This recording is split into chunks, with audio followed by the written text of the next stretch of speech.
ভারত সেবাশ্রম সংঘের অধীনে থাকা স্বামী প্রণবানন্দ বিদ্যা মন্দির ইংরেজি মাধ্যম স্কুলের পঠন পাঠনের দায়িত্ব গেল সিবিএসই বোর্ডের অধীনে। এখন থেকে স্কুলটির পঠন পাঠন হবে সিবিএসইর সিলেবাস অনুসরণ করে। পরীক্ষা পরিচালনা করবে কেন্দ্রীয় বোর্ড। রবিবার সাংবাদিক বৈঠক করে বিষয়টি জানিয়েছেন রায়গঞ্জ ভারত সেবাশ্রম সংঘের অধ্যক্ষ স্বামী নিরঞ্জনানন্দজি মহারাজ। তিনি জানিয়েছেন ন্যূনতম খরচে এখানে পড়াশোনা করবে পড়ুয়ারা। মেধাবীদের সহায়তা প্রদান করা হবে। হোস্টেলের আবাসিকেরাও এখানে পড়ার সুযোগ পাবেন।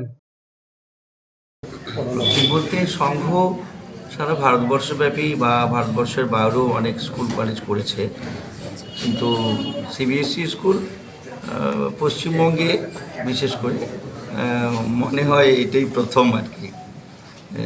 হ্যাঁ, ভারত সেবাশ্রম সঙ্গে রায়গঞ্জেই আমাদের প্রথম স্থাপিত হলো। পড়ানোর খরচ নেওয়া হয়, তবে অন্যান্য স্কুলগুলোর থেকে আমাদের অনেকটাই কম নেওয়া হয়।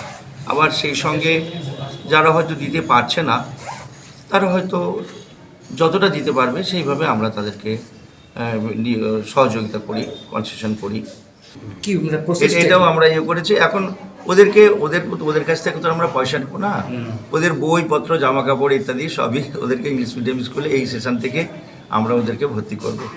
আপনাদের কি কোনো বাংলা মিডিয়াম? না, আমাদের বাংলা মিডিয়াম স্কুল রয়েছে প্রণবানন্দ বিদ্যা মন্দিরে। সিমালটেনিয়াসলি এরা এই স্কুলেই পড়ে।